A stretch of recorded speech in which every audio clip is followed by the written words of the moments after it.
अगर हम निरअहंकारी बनते हैं तो सोचो इसमें परमात्मा की बड़ी मेहर है, वरना अहंकार तो छोटी छोटी बातों का आता जाता है।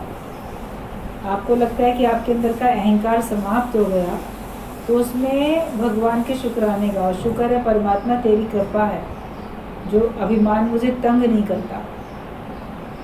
अंदर रहते हैं विकार, लेकिन वो आपको तंग ना करें, ये भी भगवान की मेहर है।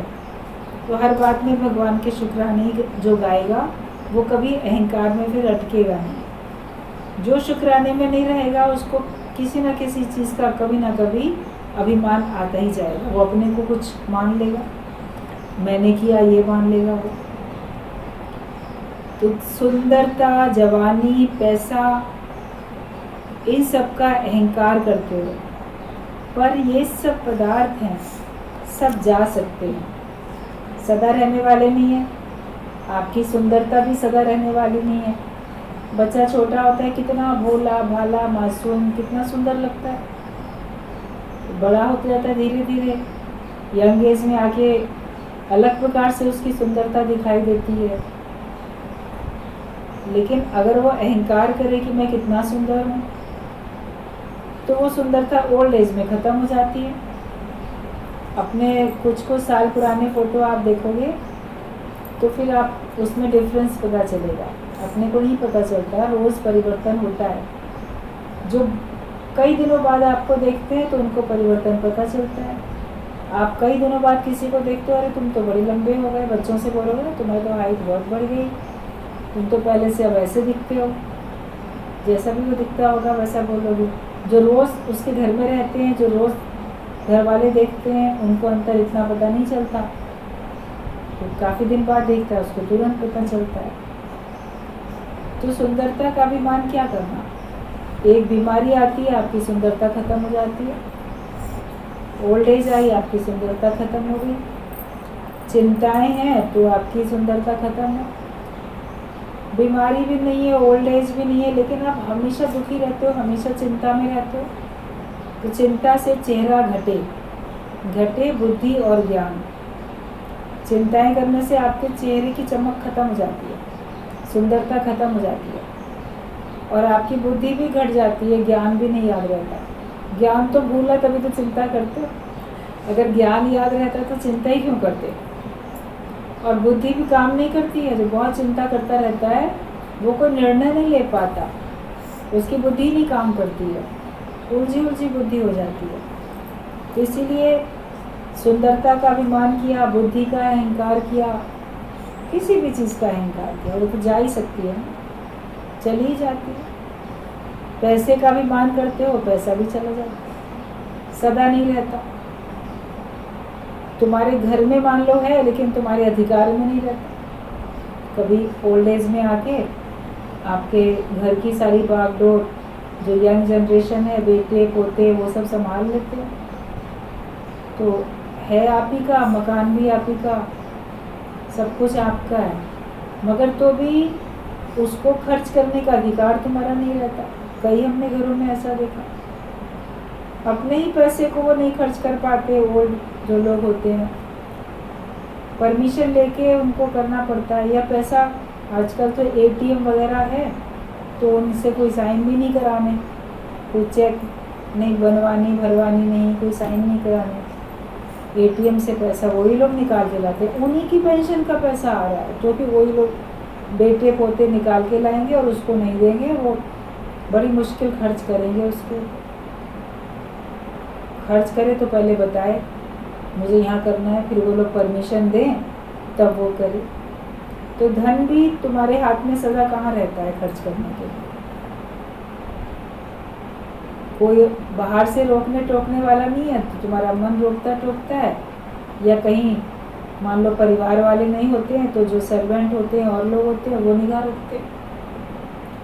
कह नहीं सकते ना कौन तुम्हारे धन के ऊपर कब कैसी निगाह रख के बैठा है, तुमको क्या खिला पिला दे, सुंघा दे, कुछ नुकसान पहुंचा दे।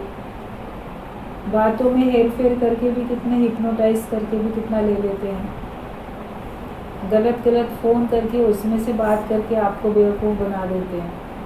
धन ही तो लेते हैं आपका। तो ये सब सुंदरता, जवानी, पैसा, पदार्थ सब जा सकते हैं और जा ही रहे, सदा रहने वाले हैं भी नहीं। कोई चीज़ रहने वाली नहीं है, तो किस बात का अहंकार करते हो? अहंकार उसका करो जो सदा रहे। भगवान सदा रहता है, उसके ऊपर गर्व करो। आपका आत्मा सदा रहता है, उसके ऊपर अहम बोलो कि हाँ मैं ब्रह्म स्वरूप हूँ। उसके ऊपर गर्व करो कि मैं कितना शक्तिशाली, मैं कितना महान। होवे प्रलय इस विश्व की, मुझको न कुछ भी त्रास है। ये भी तो सुनने में लोगों को लगेगा अहंकार किया जा रहा है कि चाहे संसार की प्रलय हो जाए मुझे कोई फर्क नहीं पड़ेगा, क्योंकि ब्रह्मा विष्णु शिव का होता नाश है पर मेरा ना होता नाश है। उसमें भी मेरापन आ रहा है, मेरा नाश नहीं होता। मगर वो मैं उस अविनाशी से जुड़ी है जिसका वास्तव में कभी नाश नहीं होता। शरीर तो विनाशी है। अविनाशी चीज़ों का अगर अभिमान करते हो तो गलत है।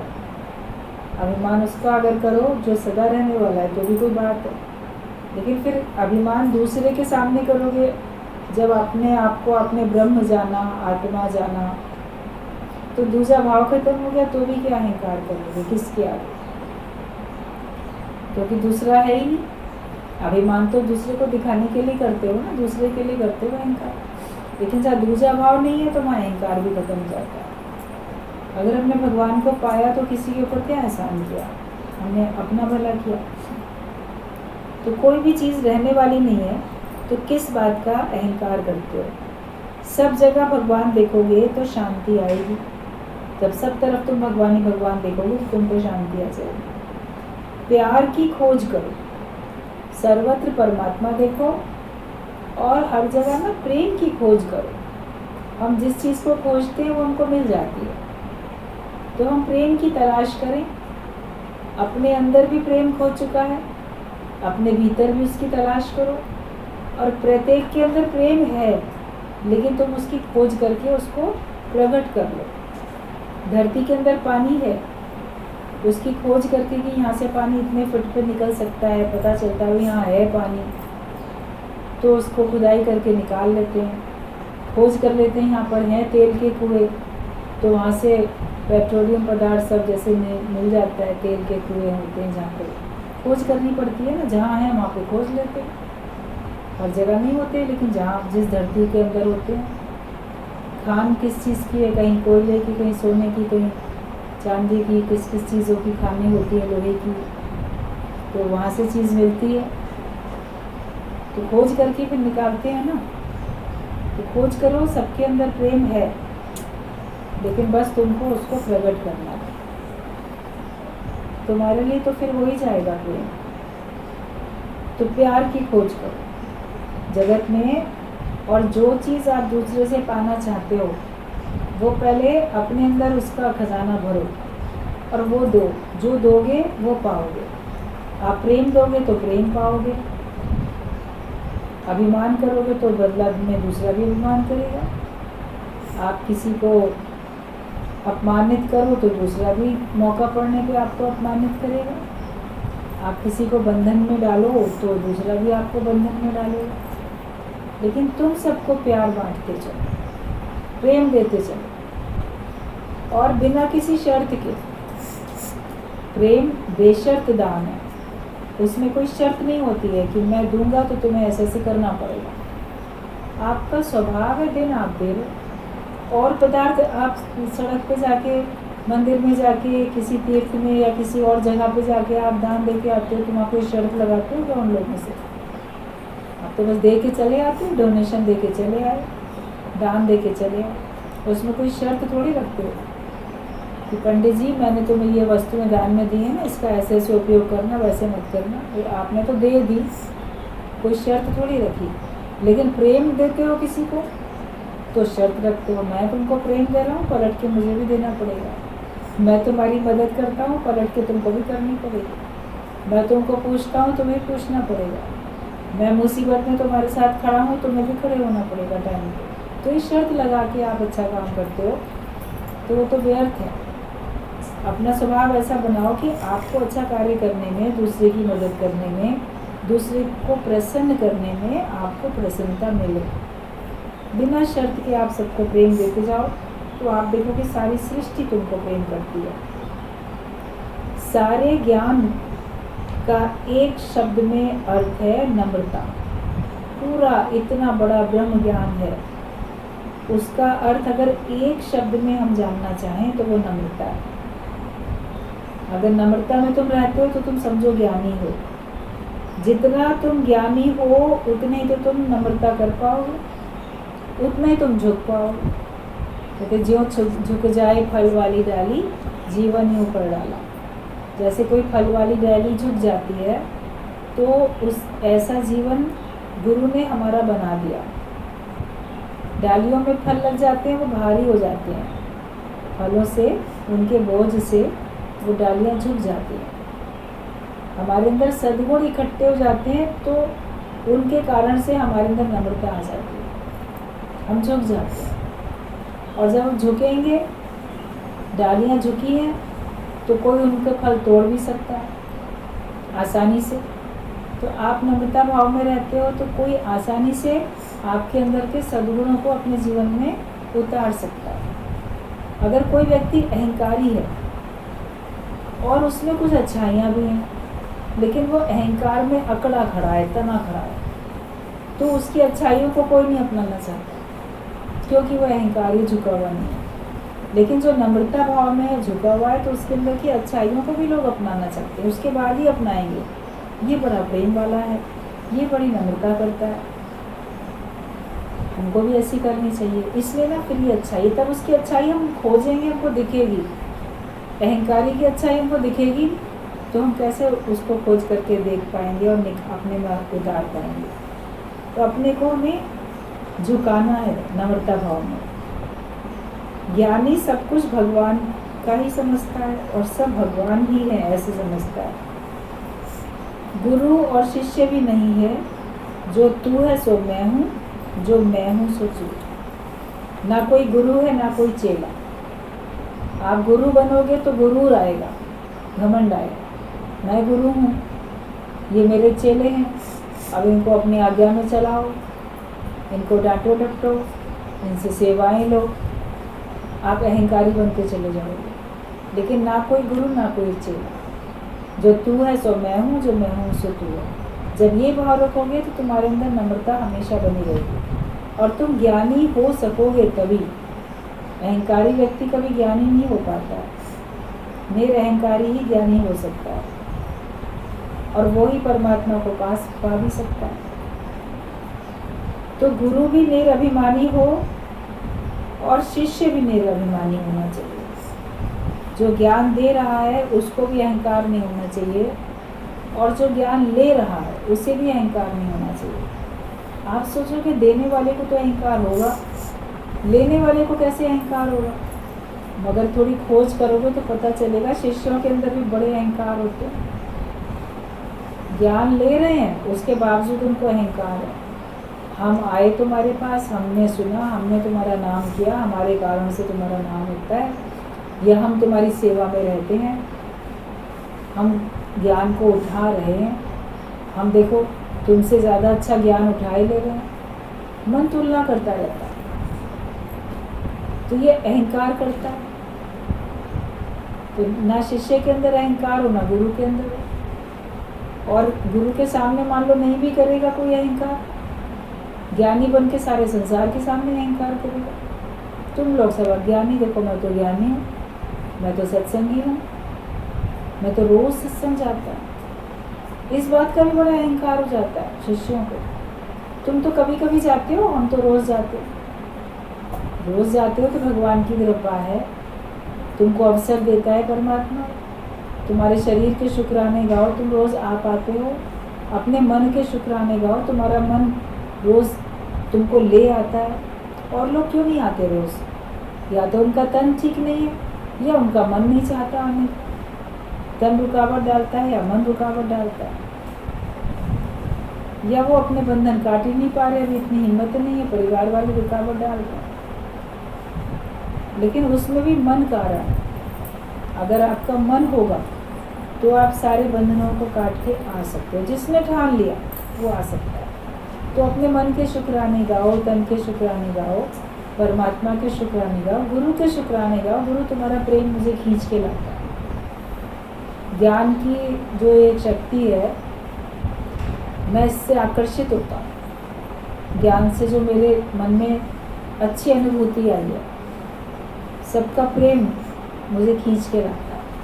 मैं आने वाला नहीं हूँ। तो किसी भी प्रकार का अहंकार किसी को भी कभी भी नहीं करना है।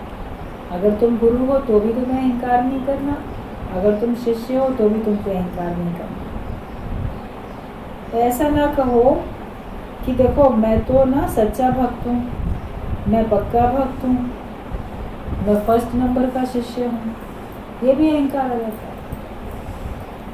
गुरु का मेरे बिना काम नहीं चलता, या मैं कितना आज्ञाकारी हूँ, देखो मैं हर बात मानता हूँ, मैं हमेशा सेवा में रहता हूँ।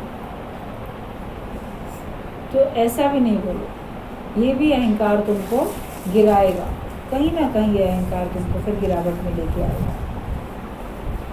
तो ऐसा भी नहीं करो कि मैं सच्चा भक्त हूँ, मैं पक्का भक्त हूँ।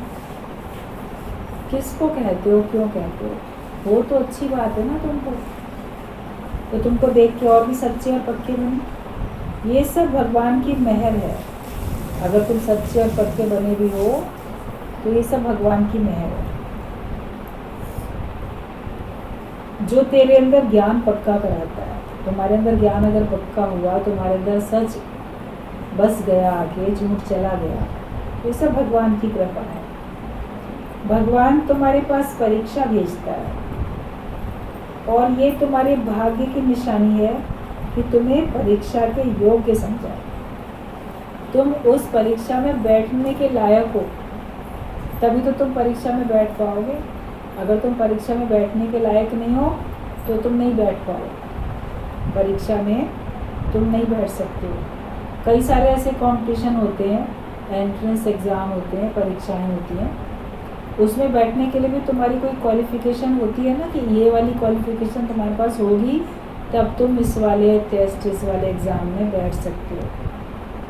तो अगर तुमको भगवान ने ब्रह्म ज्ञान के लिए तुम आए हो और तुम्हारे सामने परीक्षाएं आती हैं, तो समझो कि भगवान ने मुझे चुना है, मुझे इस योग्य समझा कि मैं ये इस परीक्षा में बैठ सकता हूँ, और फिर मुझे पास होकर दिखाना। फेल हो जाते हो फिर दोबारा पास होकर दिखाना। ऐसा नहीं है कि आप फेल हो गए तो फिर निराश होकर बैठ गए, लेकिन आप हमेशा उस वक्त ये समझो कि मैं दोबारा से मेहनत करूँगा। अभी जितना मैंने चाहा उतना नहीं मिल पाया तो अगली बार मिलेगा। हिम्मत अपनी रख के ज्ञानवान आगे बढ़ता है। तो ये तुम्हारे भाग्य की निशानी है कि भगवान ने तुम्हें परीक्षा के योग्य समझा। जो एडमिशन लेगा, जो पढ़ेगा, उसी के सामने तो एग्ज़ाम आएगा और वही तो एग्ज़ाम में बैठेगा, तभी तो रिज़ल्ट आके वो 1 नंबर 1 सीढ़ी ऊपर चढ़ेगा। तो तुम्हारे सामने कि मेरे सामने क्यों परीक्षा आती है? मैं तो सत्संगी हूँ, मैं तो इतना सत्संग सुनता हूँ, मैं तो भगवान की इतनी भक्ति करता हूँ, इतनी पूजा करता हूँ, तो मेरे सामने क्यों परीक्षा आती है? तुमको इस योग्य समझा है। परीक्षाएं आएंगी, तुमको चमकाएंगी। गुरु जी की बात सब लोग सुनते हैं ना, सुन रहे थे। परीक्षाओं से तो चमकते हैं। विपरीत हालत आती है, उसमें तुम ज्ञानवान होकर रहते हो, तो फिर तुम देखो तुम्हें सारा संसार जान लेता है। परीक्षा से तो पता चलेगा तुम ज्ञानवान हो कि अभी भी कच्चे हो कि पक्के हो, अज्ञानी हो कि ज्ञानी हो। तो भक्त भगवान के संकट से डर जाया नहीं करते, वो हर दुख हंस के सहते हैं, घबराया नहीं करते। हमें घबराने की ज़रूरत नहीं है, अपने को भाग्यशाली समझो।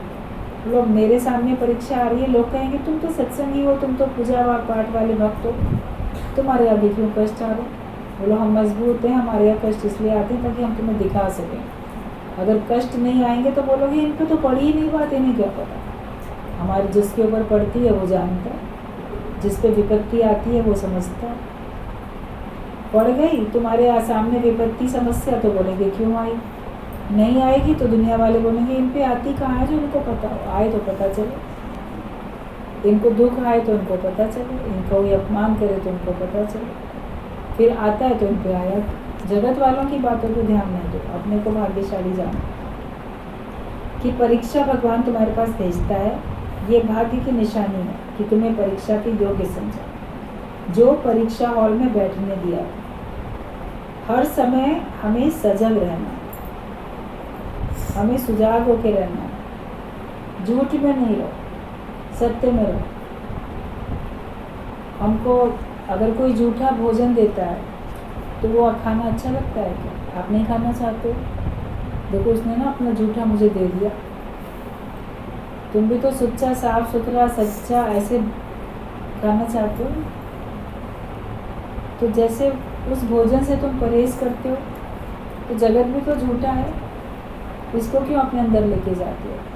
वो झूठे भोजन को तो नहीं चाहते, लेकिन झूठे जगत को तो और अपने अंदर ले जाते हो, उसको भी अंदर लेके नहीं जाओ।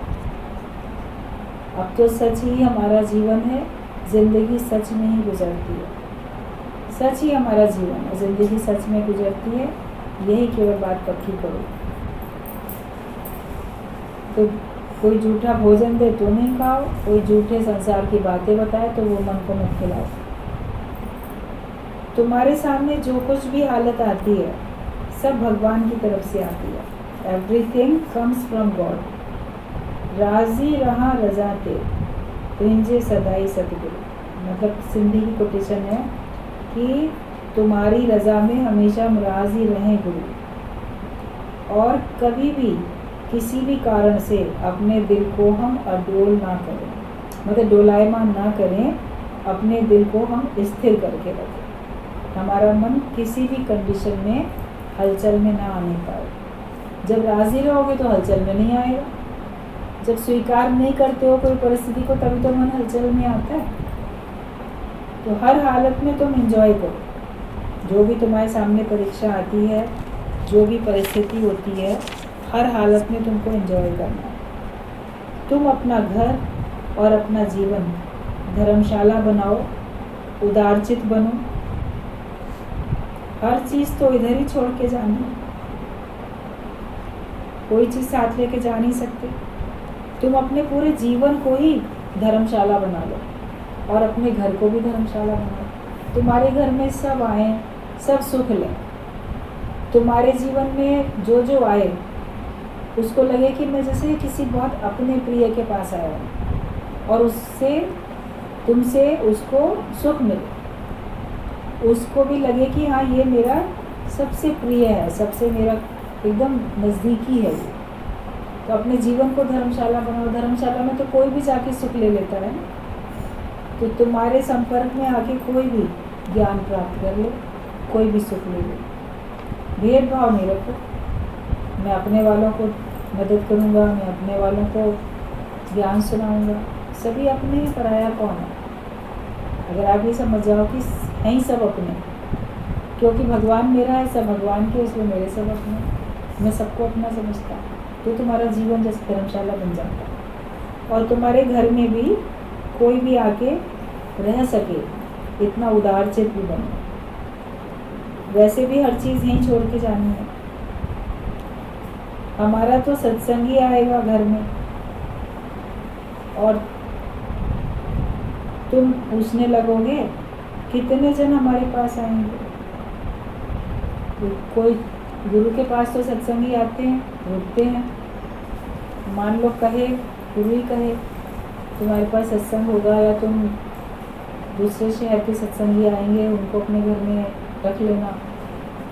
तो तुम लोग पूछोगे कितने सत्संगी आएंगे, कितने लोग होंगे। तो गुरु ने तुम्हारा घर देखा है, उसको पता है ना तुम कितने लोगों को अपने घर में ठहरा सकते हो। उससे क्यों पूछ रहे हो कितने लोग आएंगे। उदारचित बनो, बोलो ठीक है जितने भी आएंगे हम कर लेंगे व्यवस्था, जैसे भी हो जाएगी व्यवस्था। लेकिन तुम पहले से इंक्वायरी करते हो, गिनोगे कितने लोग आएंगे, फिर इतने लोग इतना बाथरूम गंदा कर देंगे, फिर ये खराबी होगी, फिर ये परेशानी होगी, फिर मुझे इतनी सफाइयाँ करनी पड़ेंगी। ये सब दिमाग में बोझ डाल देते हैं। लेकिन जो अपने जीवन को उदारचित बनाता है, जो घर को धर्मशाला बना लेता है, तो वो इस तरह की बातें नहीं करता। कि सत्संगियों के लिए तो तुम पूछोगे कि कितने जन हमारे पास आएंगे, फिर वो बाथरूम जाएंगे, घर खराब करेंगे, तुम उनको सहन नहीं करोगे। पर जब तेरे रिश्तेदार, बहू, पोते, पोती घर में आके फर्नीचर पर नाचेंगे तो तुम सहन करोगे। तुम्हारे घर में तुम्हारे बेटी आ जाए, मान लो दामाद बेटी अपने बच्चों को लेके, बेटा आ जाए अपनी पत्नी अपने बेटे बच्चों को लेके, तो वो तो तुम बड़े खुश, अरे दूसरे शहर में रहता है मेरा बेटा, वहाँ नौकरी करता है, दिवाली है ना, सब आए हैं घर में मिलने के लिए, सब घर में बच्चे आ गए, घर भरा पूरा लग रहा है। तो तुम्हारे पोते पोती वहाँ पे सोफे के ऊपर कूद रहे हैं, कहीं कुछ कर रहे हैं, वो तुम्हें बड़ा अच्छा लगेगा, उनको सह लोगे।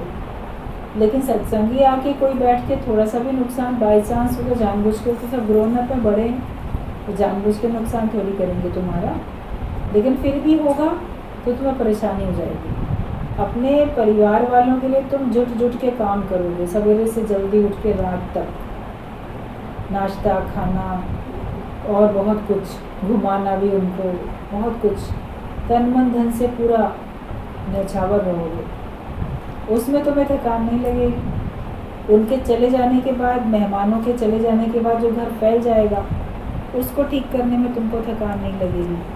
लेकिन सत्संगी अगर 4 दिन आके रह के चले गए तो बहुत काम बढ़ गया, सारे चादरें धोनी पड़ती हैं, पिलो कवर धोने पड़ते हैं, बाथरूम धोने पड़े, तो क्या बाकी रिश्तेदारों के जाने के बाद नहीं धोना पड़ता है? बाथरूम, चादर, पिलो कवर सब धुलता ही है ना। अपना भी यूज़ करते हो तो हफ्ते हफ्ते में तो धोते ही हो ना वो भी।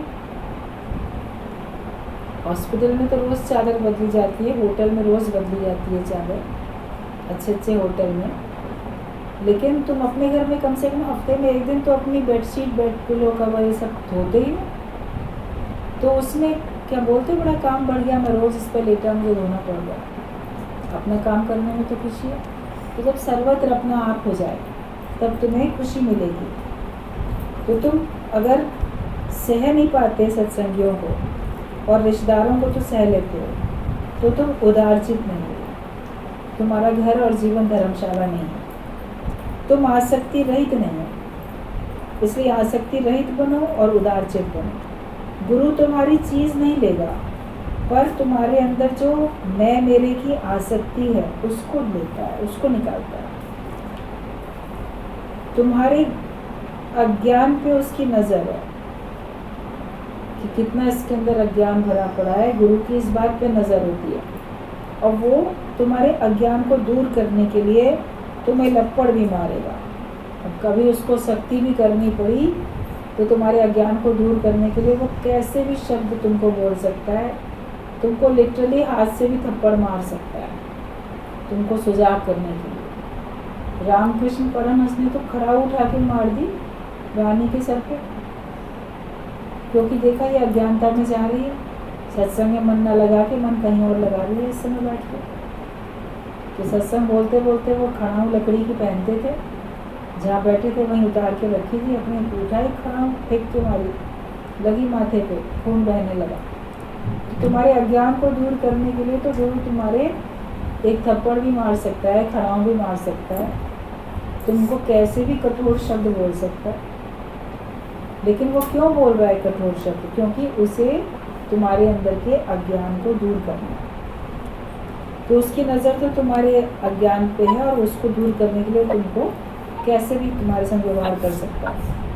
तू एक रॉन्ग कर्म करेगा तो फिर गुरु पर ही तो दोष आएगा, पहले माँ बाप पे दोष आता था। अगर कोई बच्चा गलत काम करता था, चाहे वो बड़ा हो जाए तो भी उसके माँ बाप पे दोष आता था, इसके माँ बाप ने इसको यही सिखाया, कुछ नहीं सिखाया। तो फिर अब अगर तुम सत्संग में आने के बाद अगर गलत काम करोगे तो तुम्हारे माता पिता कोई नहीं बोलने जाएगा, गुरु को सब बोलेंगे, इनके गुरु ने इनको यही सिखाया। अभी आपसे ज़रा भी कोई बात हो जाए किसी की, सब लोग क्या बोलते हैं, सत्संग जाके तुमने यही सीखा है, सत्संग में क्या सीखती हो? आप बोलोगे सत्संग में तो जो बात सीखते हैं ये बात सत्संग वाली थोड़ी है, तो संसार की बात हम तुमको सही बात बता रहे हैं। उसके बावजूद भी आपके सत्संग को लोग बीच में डालेंगे, आपके गुरु को ही लोग बीच में डालते हैं, क्योंकि अब तुम गुरु मानोगे। तुम्हारा एक भी कर्म जो ज्ञानवान वाला नहीं है वो अज्ञानी लोग भी स्वीकार नहीं करेंगे। खुद चाहे वैसा करते हैं, लेकिन तुम्हारे अंदर की एक भी गलती उनको डाइजेस्ट होने वाली नहीं है, हजम होने वाली नहीं है। तो पहले तो तुम माँ बाप पे दोष आता था, लेकिन अब गुरु पे दोष आता है। एक भी अज्ञान का कर्म तुमसे ना हो जो दुनिया तेरे पर हंसे। तो ममता मोह करोगे तो सब पुलिस वाले बन के तुम्हें सुधारने के लिए आएंगे। अगर तुम मोह ममता में रहोगे तो सब पुलिस वाले बन के तुमको सुधारने के लिए आएंगे कि अब मैं जो हूँ इनको सुधारूं। इसलिए हर कदम ज्ञान सहित उठाओ। जो भी कदम उठाओ उसको पहले ज्ञान याद करो, फिर वो काम करो। हर कर्म से पहले ज्ञान ज्योति की ज़रूरत होती है। आप मन से कर्म करो, वाणी से कर्म करो, तन से कर्म करो, पहले ज्ञान को याद करो। ज्ञानी को ऐसे बोलना चाहिए, ज्ञानी को ऐसे सोचना चाहिए, ज्ञानी को ऐसा कार्य करना चाहिए। सोच के विचार के, मेरा गुरु हो तो क्या ऐसे करे, ये सब पहले सोच विचार करके, या ज्ञान के हिसाब से क्या ये उचित है। अगर उचित है तभी उस व्यवहार को करो, वरना संयम करो। तो तुम्हें हर कदम तुम अपना ज्ञान सहित उठाओ। कदम कदम पर गुरु की सलाह से चलो। पुरानी आदतें, पुराना हठ सब तुम्हें छोड़ना है। एक एक वचन ज्ञान, श्रद्धा, भक्ति से उठाओ तो तुम्हें ज्ञान के वचन मीठे लगेंगे, नहीं तो यही वचन तुमको बहुत कड़वे लगेंगे। अगर तुम श्रद्धा से, भक्ति से, प्रेम से एक एक ज्ञान का वचन सुनोगे, जीवन में उतारोगे, तो तुमको ये बहुत अच्छा लगेगा। सत्संग तुमको बहुत अच्छा लगेगा, मन खुश होगा, और जीवन में उतारोगे तो तुमको इसमें लगेगा जैसे मेरे अंदर में मिठास आ रही है, कोई मीठी चीज़ मुझे मिल रही है खाने के लिए। और अगर श्रद्धा नहीं है, प्रेम नहीं है, विश्वास नहीं है, फिर ये ज्ञान के वचन तुमको बहुत कड़वे लगेंगे, जैसे ज़बरदस्ती हमको कड़वी कुनेन कोई पिलाई देगा, पसंद नहीं करोगे तो अपने अंदर प्रेम बढ़ाओ, श्रद्धा और विश्वास और भक्ति ये अपने अंदर रखो, और फिर गुरु के एक एक वचन को जीवन में उतारो। तब फिर तुम्हारे ज्ञान जो है मीठा हो जाएगा, नहीं तो ये ज्ञान तुमको कड़वा लगेगा।